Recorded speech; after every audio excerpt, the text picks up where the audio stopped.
समस्त श्रद्धालु भक्तजनों को सादर नमन। चलिए आज से प्रारंभ करते हैं एक नई श्रृंखला श्रीमद् भागवत रहस्य की। समस्त सनातनी बंधुओं को ज्ञात होगा कि जब महर्षि वेद व्यास जी ने बहुत सारे ग्रंथों की रचना कर ली, उसके बाद भी उन्हें संतुष्टि प्राप्त नहीं हुई और तब उन्होंने रचना की श्रीमद् भागवत की। जब महाराज परीक्षित को एक भूलवश 7 दिन में मृत्यु का श्राप मिला तो वे अत्यंत व्याकुल हो गए। ये कथा आप सभी को ज्ञात ही होगी, यदि नहीं तो मुझे कमेंट करके अवश्य बताइएगा। मैं ये कथा भी आप सभी को सुनाऊंगी कि किस प्रकार अत्यंत तेजोमय शमीक ऋषि के पुत्र श्रृंगी ऋषि ने महाराज परीक्षित को श्राप दिया कि तूने तो मेरे पिता के गले में मरा हुआ सांप पहना दिया, किंतु आज से 7वें दिन तुझे तक्षक नाग डस लेगा। और इसके बाद जब परीक्षित जी बहुत परेशान हो गए और उन्हें मृत्यु का भय मालूम पड़ा, तब फिर उन्हें अपने इस कुकृत्य पर बहुत क्षोभ भी हुआ और उन्होंने अनेक ऋषि मुनियों से पूछा कि मैं अब क्या करूं, क्योंकि मुझे मृत्यु से भय लगता है और मैंने मृत्यु की कोई तैयारी भी नहीं की है। आसन्न मृत्यु के क्या कर्तव्य होते हैं मुझे ये भी नहीं पता और मेरे पास समय भी नहीं है। लेकिन सभी ऋषिगण सोचने लगे कि हम भी तो मृत्यु से डरते हैं। अंत समय में प्रभु का नाम होठों पर आना बड़ी मुश्किल बात है। मात्र 7 ही दिनों में राजा को कैसे मुक्ति मिलेगी? या तो बहुत अशक्य है, यानी बहुत मुश्किल है। किंतु महाराज परीक्षित ने ईश्वर का आसरा लिया और भगवान की स्तुति की और भगवान द्वारिकानाथ को याद किया। तब उनकी मुक्ति हेतु वहां पर सुखदेव महाराज आए और उन्होंने महाराज परीक्षित को 7 दिनों में श्रीमद् भागवत का उपदेश दिया और 7 दिनों में महाराज परीक्षित मुक्ति को प्राप्त हुए। इसी अत्यंत पवित्र भागवत कथा के 10 और 11 स्कंद में भगवान श्री कृष्ण की लीलाओं का वर्णन है और मैं ये कथाएं आपको सुनाऊंगी श्री भागवत रहस्य नामक पुस्तक से। इस पुस्तक में संकलित हैं परम पूज्य श्री रामचंद्र जी डोंगरे जी महाराज द्वारा भागवत पर सुंदर प्रवचन। इस कलयुग में परम पूज्य डोंगरे जी महाराज को सुखदेव जी महाराज के तुल्य कहा जाता है। डोंगरे जी महाराज का जन्म सन 1926 में 15 फरवरी को हुआ था। आपका बाल्यकाल गुजरात के वडोदरा में व्यतीत हुआ और फिर 8 वर्ष की आयु में शिक्षा के लिए आप पंढरपुर महाराष्ट्र में अपने गुरु के आश्रम में चले गए। आपकी माताजी परम पूजनीय कमलाताई जी थीं और पिताजी श्री केशव भाई डोंगरे जी महाराज थे। पंढरपुर के पवित्र आश्रम और पवित्र वातावरण में महाराज श्री ने 7 वर्षों तक वेदों, पुराणों और धर्म का अभ्यास किया। इसके पश्चात कुछ समय तक उन्होंने काशी में भी व्यतीत किया। महाराज श्री ने जीवन भर केवल घुटनों से लेकर कंधे तक एक ही धोती पहनी। उन्होंने कभी किसी से कोई दक्षिणा नहीं ली। कथा सुनाने के लिए कोई भी दक्षिणा आदि वो नहीं लेते थे। उनका किसी बैंक में कोई खाता तक नहीं था। वो सदा नंगे पांव रहते थे और विवाह होने के पश्चात भी वो भक्ति भाव के कारण या भक्ति में बाधा ना आए तो अपनी पत्नी से दूर ही रहा करते थे। वो कुछ समय तक तो अपना खाना स्वयं ही बनाते थे और भोजन भी कैसा, बाजरे और मूंग की रोटी और थोड़ा सा दूध। मात्र 14 वर्ष की अवस्था में आपने प्रथम भागवत कथा कही। महाराज श्री की कथाओं में दान और चढ़ावा इतना अधिक चढ़ता था जिसकी कोई सीमा नहीं थी। एक बार गोरखपुर में कथा कहते समय कहते हैं कि उनके पास लगभग 1 करोड़ का चढ़ावा आया था और महाराज श्री जिस जगह जाकर के कथा कहते थे वहीं पर किसी न किसी अस्पताल आदि में वो उस सारे चढ़ावे को दान कर देते थे और गोरखपुर में उन्होंने कैंसर अस्पताल के लिए वो सारा धन दान कर दिया। और इसी से जुड़ी एक और मार्मिक कथा भी है। कहते हैं उनकी पत्नी आबू में रहती थी। जब उनकी मृत्यु हुई तब 5 दिन बाद महाराज श्री को पता चला कि उनकी मृत्यु हो गई है और उसके पश्चात अस्थियां लेकर वो मुंबई के एक बहुत ही धनाढ्य व्यक्ति रति भाई पटेल के साथ गोदावरी नदी में विसर्जित करने के लिए गए।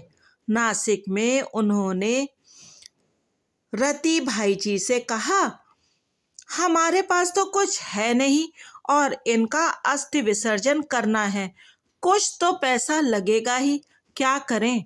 फिर खुद से बोले, ऐसा करो, इसका जो मंगल सूत्र एवं कर्ण फूल है इन्हें बेचकर जो रुपया मिले उसे अस्थि विसर्जन में लगा दो। इस बात को बताते बताते रति भाई बोले, जिस समय यह सुना हम जीवित कैसे रह गए, बस हमारा हार्ट फेल नहीं हुआ। हम आपसे बता नहीं सकते, कह नहीं सकते कि हमारा क्या हाल था। जिन महापुरुष के एक इशारे पर लोग कुछ भी करने को तैयार रहते हैं, वो कह रहे हैं पत्नी के अस्थि विसर्जन के लिए हमारे पास पैसे नहीं हैं, और हम खड़े खड़े सुन रहे थे। हम फूट फूट कर रो रहे थे। ऐसे वैरागी तपस्वियों के बल पर ही सनातन टिका है। इस सनातन धर्म की प्रतिष्ठा है। हम और आप जीवित हैं। ये विश्व इस सनातन के बल पर ही चल रहा है। ऐसे महान त्यागी तपस्वी ब्रह्मज्ञानी महापुरुष के चरणों में हमारा कोटि कोटि नमन। महाराज श्री जैसे महापुरुष ही हमारी प्रेरणा के स्रोत हैं। धन्य है महाराज श्री।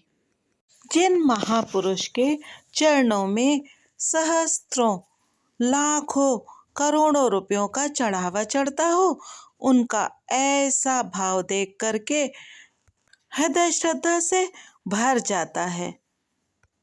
9 नवंबर 1991 में गुरुवार के दिन महाराज श्री ब्रह्मलीन हो गए। उनकी इच्छानुसार उनके नश्वर शरीर को वडोदरा के पास मालसर में नर्मदा मैया के प्रवाह में जल समाधि दे दी गई। ऐसे ही महान तपस्वी ऋषि के मुख से जो प्रवचन श्रीमद् भागवत कथा का हुआ है, उसका 10वीं और 11 स्कंध जो परम पावन है, उसका पठन और पाठन मैं आप सभी श्रद्धालु भक्तों के सामने करूंगी। आपसे अनुरोध है, श्रद्धा से इसे सुने। ओम नमो भगवते वासुदेवाय। श्री कृष्ण शरणम मम। जय श्री राधे। जय श्री सीताराम जी की। बाबा श्री नीब करोरी जी महाराज के चरणों में सादर नमन। चलिए प्रारंभ करते हैं। 10वां स्कंद। कहते हैं भागवत का फल 10वां स्कंद है। दशम स्कंध में सुखदेव जी मानो आनंद से खिल गए हैं। यह सुखदेव जी के इष्ट देव की कथा है। प्रेम रस प्रदायिनी श्री कृष्ण कथा की महत्ता। श्रीमद् भागवत 7 दिनों में मुक्ति दिलाने वाला ग्रंथ है। अनेक जन्मों तक साधन और साधना करने पर भी नहीं मिलने वाली मुक्ति, अति दुर्लभ मुक्ति राजा परीक्षित को 7 दिनों में मिल गई थी। परीक्षित का प्रश्न था, मृत्यु को प्राप्त होने वाले व्यक्ति का क्या कर्तव्य है? सुखदेव जी यदि यज्ञ करने की आज्ञा देते तो भी 7 दिनों में मुक्ति पाना संभव नहीं था। जीवन के अंतिम श्वास में भी विकार का विचार न आए वैसा उपाय करना था। सुखदेव जी ने सोचा कि यदि राजा कृष्ण कथा में तन्मय हो सके तो उसे मुक्ति मिल सकती है। मुक्ति मन को मिलती है, आत्मा को नहीं। परीक्षित को मात्र 7 दिनों में ही मुक्ति प्राप्त करानी है। यदि उसका मन श्री कृष्ण के सिवाय अन्य किसी भी वस्तु से ना लगे तो उसे मुक्ति मिलने की संभावना है। मुक्ति उसे मिलती है जिसका मन मरता है। पूर्व जन्म का शरीर चाहे मर गया हो, किंतु पूर्व जन्म का मन लेकर जीवात्मा इस जन्म में आई है। मन को किसी भी प्रकार मारना ही है। थोड़े से पानी में मछली ना तो बराबर जी सकती है और ना ही मर सकती है। मन यदि सांसारिक विषयों का चिंतन छोड़ दे तो वह ईश्वर में लीन हो सकता है। कृष्ण कथा का आकर्षण मन को ईश्वर में लीन कर सकता है। मन को संसार के विषयों की ओर से हटाकर कृष्ण लीला में लगा दो। कृष्ण की बाल लीला, गोपालन लीला आदि को याद करो। मन को प्रतिकूल बातों में से हटाकर अनुकूल विषयों से जोड़ दो। इस कथा का हेतु भी तो यही है। इस कथा से ज्ञान और वैराग्य बढ़ते हैं। इस कथा के श्रवण से मनुष्य को प्रवृत्ति से छुटकारा पाने का मन हो जाता है। भागवत की कथा ज्ञान, वैराग्य और कृष्ण प्रेम को बढ़ाने वाली है। भागवत की कथा श्रोता को कृष्ण प्रेम में पागल बना देती है। परीक्षित राजा का संसार मोह नष्ट हो सके और मन कृष्ण लीला में तन्मय हो जाए तभी उसके मन का निरोध हो सकता है। श्री कृष्ण लीला निरोध लीला है। मन को मारना ही है। जगत का विस्मरण और भगवद आसक्ति ही निरोध है। सांसारिक विषयों का विस्मरण होने पर सच्चा आनंद प्रकट होता है। सांसारिक संबंध छूटने पर ही ब्रह्म संबंध जुड़ता है। यदि सांसारिक विषयों में सच्चा आनंद होता तो यह सब कुछ छोड़कर निद्रा की इच्छा ही नहीं होती। कृष्ण कथा ऐसी है जो जगत को भी भुला देती है। जगत में रहना भी है और उसे भुलाना भी है। संसार को छोड़कर कहाँ जाओगे? जहाँ भी जाओगे संसार साथ साथ आएगा। संसार को छोड़ना तो नहीं है, किंतु उसे मन से निकाल बाहर करना है। संसार में रहते हुए ही उससे अलग ही रहना है। भागवत की कथा भूख, प्यास और सांसारिक झंझटों को भुला देती है। दशम स्कंद के आरंभ में सुखदेव जी ने राजा की परीक्षा ली। 5 दिनों से एक आसन में बैठे हो। यदि कुछ जलपान करना हो, खाना पीना हो तो कर सकते हो। परीक्षित ने कहा, भगवान अन्न तो क्या, मैंने तो जल का भी त्याग किया है। जिस भूख और प्यास के कारण कभी मैंने मुनि को मृत सांप का हार पहनाया था, वही भूख प्यास मुझे अब बिल्कुल सता नहीं पाती। इसका कारण यही है कि मैं आपके मुख कमल से बह रहे श्री हरि कथामृत का पान कर रहा हूँ। कथा के रसपान के कारण मुझे भूख और प्यास सता नहीं सकती। राजा के वचन सुनकर सुखदेव जी को बड़ी प्रसन्नता हुई। राजा सुपात्र है और जिज्ञासु भी है। कथा में ऐसी ही तन्मयता होनी चाहिए। कृष्ण कथा अनायास ही संसार को भुला देती है, इससे जगत भूल जाता है। कृष्ण की कथा जगत का विस्मरण कराती है। कृष्ण कथा की यही महिमा है कि वह देह भान भुला देती है। कृष्ण कथा महिमामयी है। इस कथा में लीन मन जगत को भूल जाता है। संसार का संपूर्ण विस्मरण और परमात्मा का सतत स्मरण ही तो मुक्ति है। कथा तुम्हें अपने दोष का भान कराती है। कथा सुनने पर रोना आए तभी मानो कि कथा सुनी गई है। अम्बरीश की भक्ति कैसी दिव्य थी और मेरा जीवन कैसा क्षुद्र है। हाय, मेरा जीवन कुत्तों की भांति व्यर्थ ही चला गया। कृष्ण कथा सभी को आनंद देती है क्योंकि इसमें सभी रसों का समन्वय है। यह कथा बालक को भी आनंद देती है और सन्यासी को भी। श्री कृष्ण बालक के साथ बालक हैं और युवा के साथ युवा।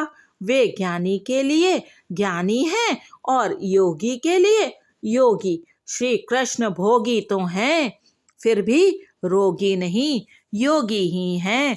सामान्यतः भोगी रोगी बन जाता है, किंतु एकादश स्कंद के वर्णनानुसार श्री कृष्ण जब 125 वर्ष की आयु पूर्ण करके स्वर्ग में पधारे तब उनका एक भी शिरकेश श्वेत नहीं हुआ था। मनुष्य का मन किसी न किसी रस में फंसा हुआ होता है। इस कथा में हास्य, श्रृंगार, करुण, भयानक आदि सभी रस भरे हुए हैं क्योंकि श्री कृष्ण स्वयं ही रस रूप हैं। रसो वै सह। बाल लीला हास्य रस है, रासलीला में श्रृंगार रस है, चाणूर, मुष्टिक, कंस आदि की हत्या में वीर रस है। चाहे जिस रस में रुचि हो, कृष्ण कथा सभी को पसंद आती है। यही विशेषता है इस कथा की। कन्हैया सभी को 10वां रस देता है, प्रेम रस। इस कृष्ण कथा में सर्वश्रेष्ठ रस प्रेम रस छलाछल भरा हुआ है। जिसने प्रेम रस का आस्वाद किया है उसके लिए अन्य सभी रस अरस ही हैं। मीराबाई के शब्दों में कहें तो अन्य सभी रस कड़ुए हैं। कृष्ण प्रेम शक्कर और ईख का मीठा रस है। उसे छोड़कर कड़ुए नीम का सांसारिक रस क्यों पिया जाए। राधा कृष्ण के बिना और क्या और क्यों बोला जाए। हाँ, इस कृष्ण रस का आस्वाद कर पाना सरल नहीं है। नरसिंह मेहता कहते हैं, ए रसनो स्वाद शंकर जाने, के जाने शुक जोगी रे। कई एक जाने व्रजनी रे गोपी, भणे नरसइयों भोगी रे। अर्थात इस रस का आस्वादन शंकर, शुकदेव, योगी और ब्रज की गोपी जैसे ही कर पाते हैं। जगत के सभी रस कटुता से भरे हुए हैं। श्रृंगार रस आरंभ में तो मीठा लगता है किंतु अंत में तो कड़वा ही लगेगा। अन्य किसी भी रस में मिठास नहीं है, मात्र प्रेम रस ही मधुर है। प्रेम के बिना प्रभु का साक्षात्कार नहीं हो पाता। श्री कृष्ण प्रेम रूप हैं। वे अलौकिक प्रेम रस का दान करते हैं। प्रेम रस में ना तो वासना है, ना विषमता है, ना स्वार्थ है और ना मैं और तू है।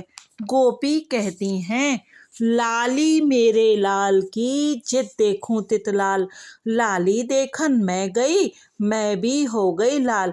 गोपी कृष्ण को ढूंढने गई तो उसका अपना आपन नहीं रहा, वह कृष्ण से एक रूप हो गई। श्री कृष्ण के समक्ष मैं और मेरापन बाकी नहीं रह सकता। मानव जीवन की यही विशेषता और सार्थकता है कि वह कृष्ण प्रेम में पागल हो जाए। प्रतिदिन ठाकुर जी से प्रार्थना करो, आप मेरे मन को अपनी ओर खींच लीजिए। मुझ में ऐसी शक्ति नहीं है कि मैं आपको खींच सकूं, अतः आप ही मुझे खींच लीजिए। कृष्ण प्रेम में हृदय लीन हो जाए, सराबोर हो जाए, आंखें प्रेमाश्रु से भीग जाएं, तभी ब्रह्म संबंध होगा, तभी ब्रह्म रूप होगा। ब्रह्म संबंध सतत बनाए रखो। सावधान रहना कि कहीं फिर से माया के चक्कर में मन फंस न जाए। यदि परीक्षित की भांति माया के साथ विच्छेद और ब्रह्म के साथ संबंध हो जाए तो 7 ही दिनों में मुक्ति प्राप्त हो सकती है। ब्रह्म चिंतन करते करते मर जाने से मुक्ति मिल जाती है। दशम स्कंद तो भगवान श्री कृष्ण का हृदय है, वे रस स्वरूप हैं, अतः जीव भी रस स्वरूप है। प्रत्येक जीव को किसी न किसी रस में रुचि होती है। भिन्न रुचि वाले सभी को यह कृष्ण कथा आनंद देती है। श्री कृष्ण भी एक दिव्य रस ही हैं।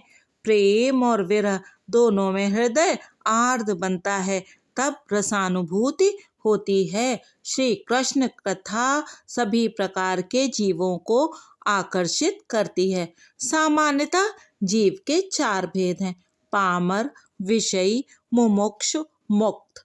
अधर्म से धन अर्जन करे और अनीति पूर्वक उपभोग करे, वह पामर जीव है। धर्म का पालन करके कमाई करके इंद्रिय सुख का उपभोग करे, वह विषयी जीव है। सांसारिक बंधनों से मुक्ति पाने की इच्छा और प्रयत्न करने वाला जीव मुमुक्ष जीव है। कनक और कांता रूपी माया के बंधनों से मुक्त होकर प्रभु में तन्मय हुआ जीव मुक्त जीव है। श्री महाप्रभु जी कहते हैं, रजस, तमस और सात्विक किसी भी प्रकृति का जीव कृष्ण कथा में आनंद पा सकता है। इसी कारण से तो उन्होंने दशम स्कंद के 3 विभाग किए हैं: सात्विक प्रकरण, राजसिक प्रकरण और तामसिक प्रकरण। श्री कृष्ण कथा सभी के लिए उपयोगी और सभी को आनंद देने वाली है। इसका कारण यह है कि श्री कृष्ण भोगी भी हैं और महान योगी भी हैं। इसीलिए तो सुखदेव जी जैसे योगी को भी इस कथा से आनंद लाभ होता है। भगवान श्री कृष्ण ने गृहस्थ आश्रम और संन्यास आश्रम दोनों का समन्वय जगत के समक्ष रखा है। 16,000 रानियों के स्वामी श्री कृष्ण सन्यासियों की व्यास पूजा में अग्र स्थान पाते हैं। श्री कृष्ण जी की दिव्यता तो देखो कि 16,000 रानियों के बीच रहकर उन सभी के साथ प्रेम करते हुए भी वे अनासक्त रहते हैं। पति पत्नी को चाहिए कि एक दूसरे के साथ प्रेम करते हुए भी अनासक्त रहें। श्री कृष्ण सभी रानियों के साथ प्रेम करते हुए भी किसी भी रानी में आसक्त नहीं थे। आजकल लोगों ने प्रेम शब्द को भी कलंकित कर दिया है। जहाँ विकार और वासना है वहाँ प्रेम नहीं, मोह ही है। श्री कृष्ण के वैकुंठ गमन का सुखदेव जी ने वर्णन किया है। उस समय युवा को लज्जित होना पड़े वैसी दिव्य कांति भगवान के मुख पर थी। 125 वर्ष की अवस्था होने पर भी उनका ना तो एक केश भी श्वेत हुआ था और ना एक भी दांत टूटा था। ऐसा था उनका दिव्य स्वरूप। इसी कारण से तो वे योगियों को भी प्रिय हैं। सच्चे महायोगी का यही लक्षण है, वह कभी बीमार नहीं होता। जिस योगी को बीमारी लग जाए उसके योग में कहीं न कहीं कोई क्षति होगी। श्री कृष्ण योगी और भोगी दोनों को प्रिय हैं। सनातन स्वामी कभी किसी राजा के महामंत्री थे। दशम स्कंद की कथा सुनकर वे साधु हो गए। श्री कृष्ण योगी भी थे और भोगी भी। यह कथा राजाओं को भी आकर्षित करती है और योगियों को भी। भगवान कृष्ण की छवि, उनकी लगन, उनके प्रेम की कसक ऐसी है कि एक बार हृदय में प्रविष्ट होने पर निकलने का नाम ही नहीं लेती। राजा परीक्षित ने कहा, आपने सूर्यवंश और चंद्रवंश की कथा सुनाई। चंद्रवंशी श्री कृष्ण की कथा संक्षेप में ही बताई। कृष्ण कथा योगी और भोगी दोनों को आनंद देती है। सुखदेव जी तो महायोगी हैं। ध्यान की आत्यंतिका के कारण वस्त्र भान भी नहीं रहा है। वे कृष्ण कथा में पागल हो गए हैं।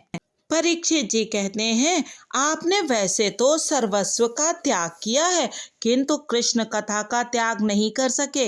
आपने अपने पिता से भी कह दिया था कि ना तो आप उनके पुत्र हैं और ना वे आपके पिता। आपने पिता का तो त्याग किया, किंतु कृष्ण कथा का नहीं। आपके लिए भी यह कथा आनंददायिनी है। सुखदेव जी कहते हैं, कृष्ण कथा के लिए तेरा प्रेम देखकर मुझे बड़ा आनंद हुआ। राजा, तेरे ही कारण मुझे भी कृष्ण कथा गंगा का अमृत पान करने का लाभ मिला। जब से कृष्ण कथा रूपी गंगा का प्राकट्य हुआ है, तब से भागीरथी गंगा का महत्व कम हो गया है। भागीरथी गंगा में स्नान करने से शारीरिक मलिनता तो दूर होती है, किंतु मानसिक मलिनता तो कृष्ण कथा ही दूर कर सकती है। कृष्ण कथा तो जहाँ चाहो वहाँ प्रकट हो सकती है, किंतु वह भागीरथी गंगा अन्य किसी स्थान पर प्रकट होती नहीं है। सुखदेव जी राजा का आभार मानते हैं कि उनके कारण कृष्ण स्मरण और दर्शन का लाभ मिला।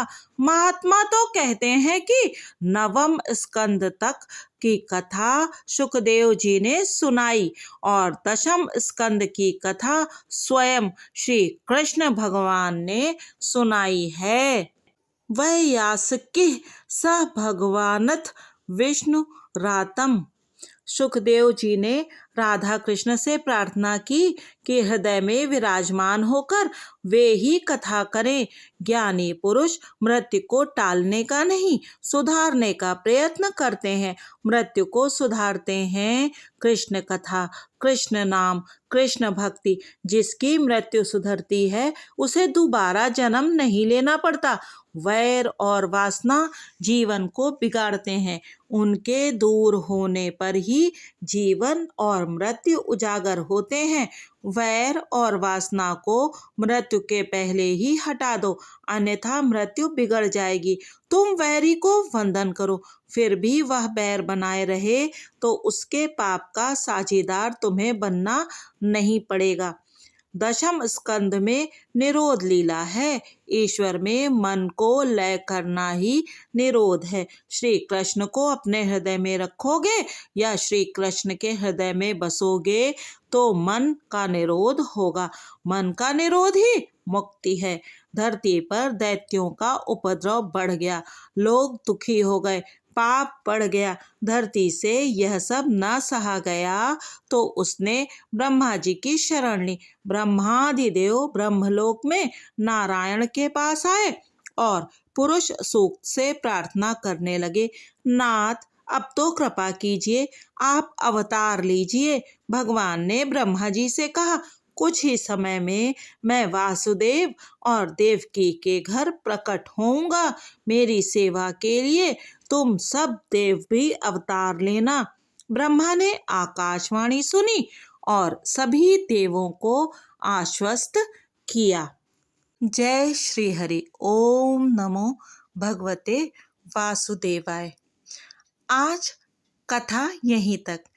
कल से सुनेंगे कि परम पूज्य डोंगरे जी महाराज ने किस प्रकार से वसुदेव और देवकी जी का विवाह आकाशवाणी तथा कंस के द्वारा देवकी जी की 6 संतानों की हत्या का वर्णन किस प्रकार से किया है। जय श्री हरि। ओम नमो भगवते वासुदेवाय।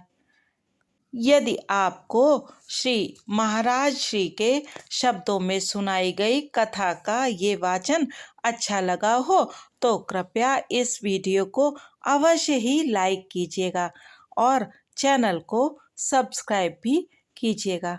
बहुत बहुत धन्यवाद।